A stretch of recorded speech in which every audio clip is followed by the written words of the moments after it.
Hello students, today we'll discuss about friend functions and friend classes in C++.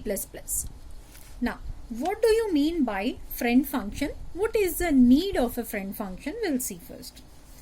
If a function is defined as a friend function, then the private and protected data of a class can be accessed using the function. This is done by using the keyword friend. So generally when we use classes, when we have some private or protected data in a class, we cannot access such data outside the class. That means only the member functions of the class can access such type of data. But what if I wanted to use it outside the class as well? I repeat, what if such data has to be used outside the class as well? In such a case, what do? Is we go for defining these friend functions. So what will friend functions do? They will help in using the private or protected data of the class outside the class also. Okay, the compiler know that the given function is a friend function by using the keyword friend before the name of the function. So if you are simply using some other function name, it won't allow you to access those private or protected data of the class. But if it is a friend of that class, then it will allow it to use such data.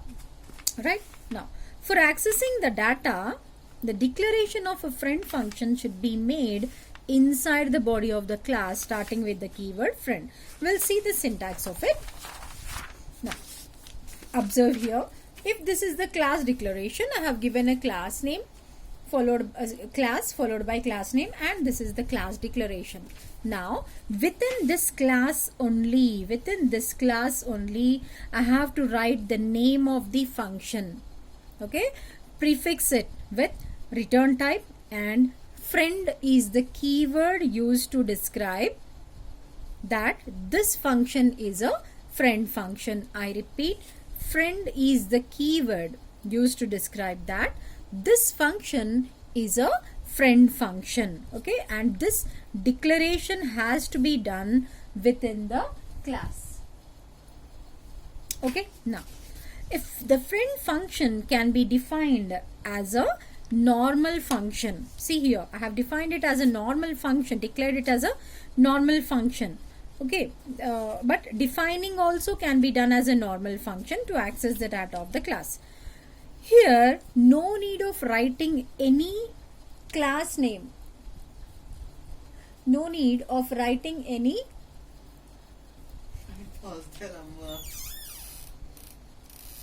Here, no need of writing any class name, right? Or any scope resolution operator or so. Generally, what happens is when we are writing these, functions outside the class, then what do? We have seen already in how do you define functions outside the class and all. We have seen that we will use class name followed by scope resolution operator, then we'll write the name of the function. But in this case, you need not write any class name or any scope resolution operator. Simply you can write a normal function as if you are writing any normal function, just by mentioning the return type and the function name and argument. Okay, now so class name, friend, I have declared it here, friend, return type, function name, arguments list, class declaration is over here, then the return type, function name, argument. You are calling this function, not calling exactly, you are defining this function, what it is going to do. But if you observe, this function is written outside the class. In this syntax, this function is written outside the class, but I did not mention any scope resolution operator or any keyword like friend or class name or etc. No, I didn't mention. Okay, now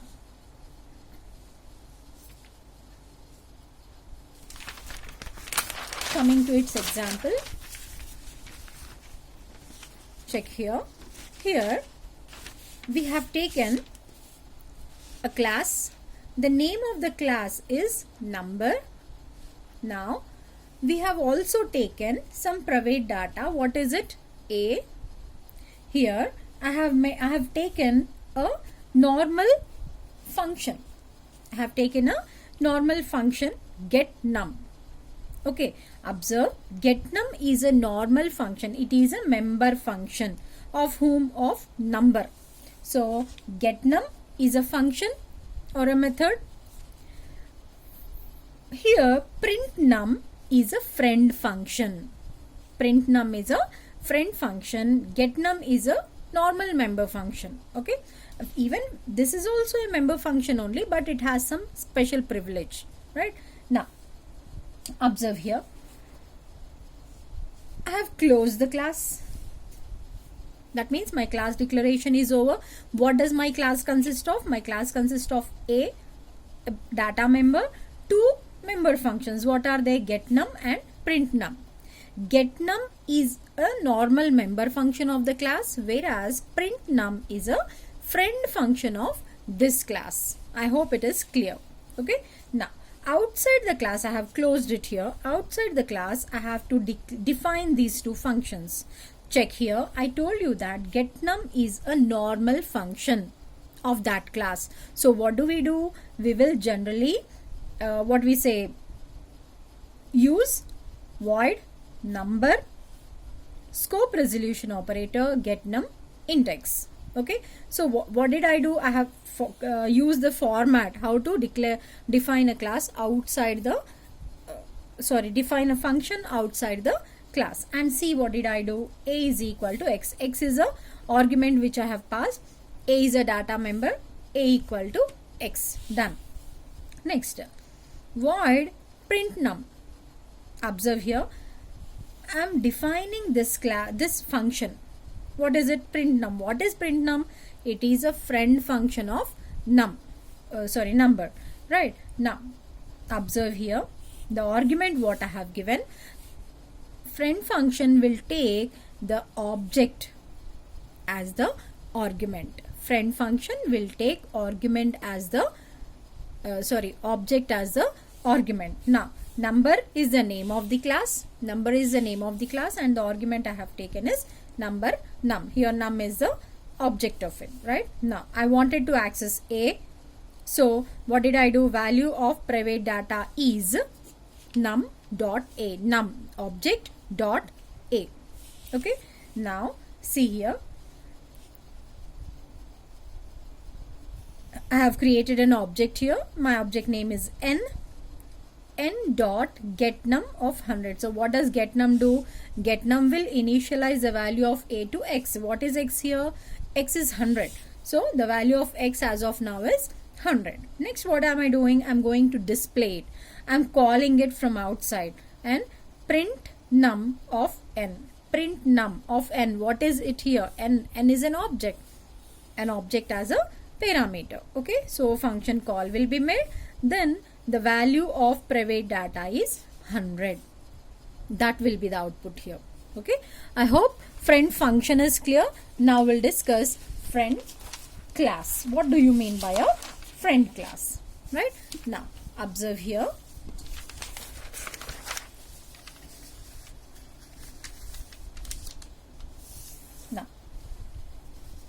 what is a friend class? This concept is something same as our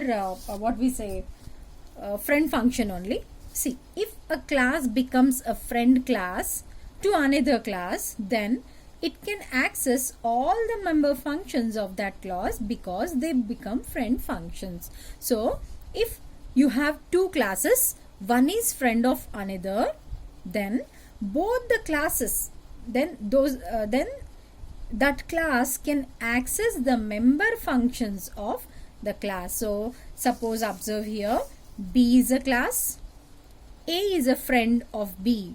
Okay, B is a class, A is a friend class of B, because observe here, this is the class declaration. Okay, what is the class name? B. Okay, I have a member function here, I have a class here. So this A is friend of B. In such case, what can happen? It can access all the member functions of that class. That means A can access all the member functions of class B. Okay. So friend class can be declared using friend as the keyword. Right. Now observe here. Member function. So member function within bracket object of B. So how to do that? We'll take an example and then we'll discuss. Come here. So check here. I have taken a class. The name of the class is rectangle. Here we have two data members L and B. I have taken a constructor which is going to initialize the value of L equal to 10 and breadth equal to 20. Then I have a friend class here. The name of the friend class is square. That means square is a friend of rectangle class, right? Now, and class rectangle is ended here. Okay. Now check here. Class square. Square has its own declaration. It has S as a data member. It also have a constructor which initializes S is equal to 5. Now in it I have void display. Okay. Now what does it do? Rectangle rect. It is again take that example where it is taking object of it because it is a member function. So object of it because it can access all member functions of its friend. Now it is going to display rect dot length, rect dot breadth, right? Then it will also display side. I have written side directly because side is its own member. Side is its own member. What if I wanted to use rectangles data? If I wanted to use rectangles data, what should I do? I have to use it like this. So display is a member of square. Display is a member of square. In it, what am I calling? I'm calling object of the of its friends class, isn't it? By that, what am I doing? I'm accessing L and B. But side is it belongs to square only. Side belongs to square only. So in the main section, for rectangle I have created an object R. For square I have created S as the object. Okay. Now I am going to call display. Display is whose method? It is square's method, isn't it? So I have to call it using S because S object is for square, isn't it? Dot display.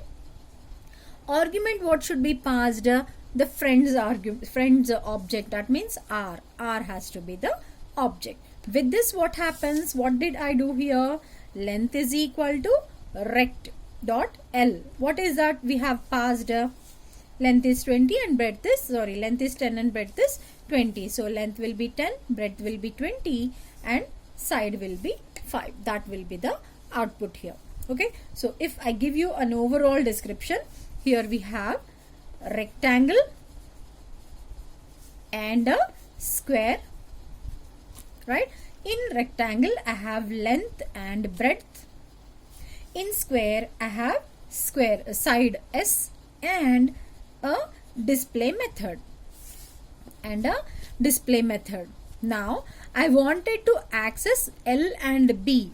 That means data members of rectangle into square. In such case, first of all I need to make friends, isn't it? So for that what did I do? Friend class square. Where did I give this? Within the class declaration, right? So what happens now? Square is a friend of rectangle. In that case, its methods can access the data. Okay, so in that way what did I do? And this method is going to take what as an argument? The object of the friend class as the argument, isn't it? And use that object dot variable name, object dot data member. In that way we have done this friend class. I hope it is clear. Thank you.